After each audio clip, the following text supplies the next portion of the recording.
What are the keys to success when it comes to public speaking? Keys to success in public speaking. First and foremost, understand the desired mission. So the client calls you up and says, we need X to happen.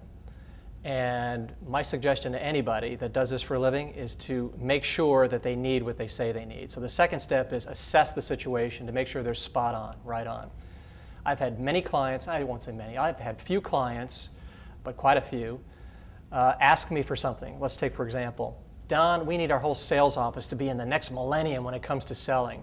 We have the basics in place. We have a 6-week training program already in place. We know how to do the basics. We need to get beyond that. Can you deliver this? Absolutely. So what do I do to make sure they need this stuff? What would I do? Research. Research. Better than research.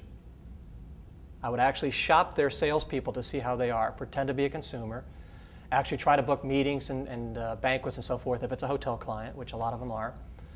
And you find out that they don't have the basics in place. They don't have the fundamentals. And you go back to the client and you say, look, I love your mission. However, we may not be ready for it.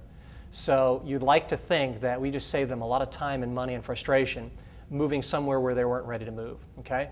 So step 1 is to understand their mission. Step 2 is to assess it to make sure they're right on. Okay? 3, make the delivery entertaining, engaging, and highly interactive. And good news, bad news is this.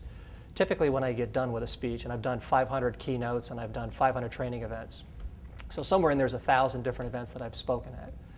And almost always the first response is, man, that was a lot of fun, you were entertaining, we laughed.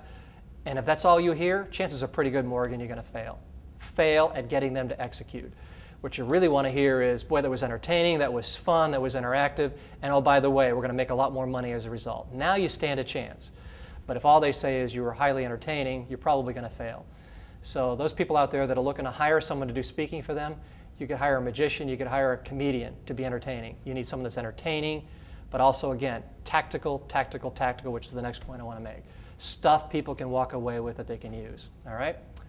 And the last point is this. Make sure the audience tunes into what's in it for them. What is their personal ROI? So the company or the organization that hires me or us is looking for a desired ROI. Make sure everybody in the audience buys in. If all I do, and I just knocked my mic, didn't I? If all I do is tackle this part. To go back to when everybody in the audience buys in. What you're trying to do here is to make sure the audience buys in, everybody. If all I do is try to tackle this, I'm missing a big organ, and the big organ is here. I've got to get these people to buy in.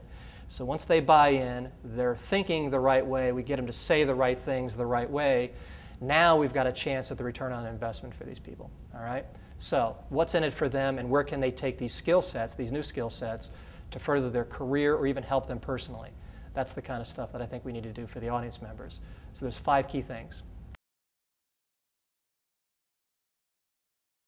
Does that differ when you conduct training workshops? Speaking versus training workshops. What is the difference is your question. The answer is yeah, they're different. What you're trying to do is, on the foundation you've built from the speaking, okay? So you've assessed their situation, you understand the mission, you've made the delivery entertaining, it's engaging, and it's interactive. All that stuff doesn't change. It's tactical and it's ROI driven. So all that's in place. Now what you need to do is to make sure that you get that buy-in, okay? And you make the sales action plan or the service action plan when we walk away from that speaking engagement, we make it measurable and accountable. All right? So how are we going to measure it? How are we going to keep people accountable? How are we going to reduce this to a plan that we can actually make work? All right? Skills practice, skills practice, skills practice. A lot of times people will hire me for 75 minutes to do a speech. You can do only a certain amount of skills practicing with 75 minutes. With workshops, you've got a lot more time. And in the evaluations that they give us later on, I mean, how good was the speaker? How good was the program? It's interesting to note that the thing they like least is skills practicing. And when you ask them what they like best, the skills practicing. So they don't like doing it. They're glad it's over with, but they learned a ton by doing it. So you do a lot more skills practice and role play with workshops. And the last point's the most important point. Anybody can do training. Where it really comes down to success or failure is in the reinforcement of the training. What is reinforcement?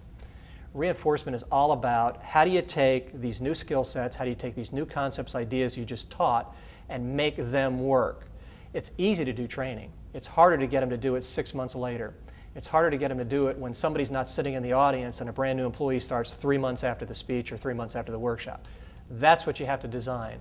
A program and a process that reinforces what the client wants, what you have shown them how to do. That's the hard part, and that's the part that our clients are paying us for, is to make sure this stuff happens. And that's why we can guarantee, because it has a reinforcement process.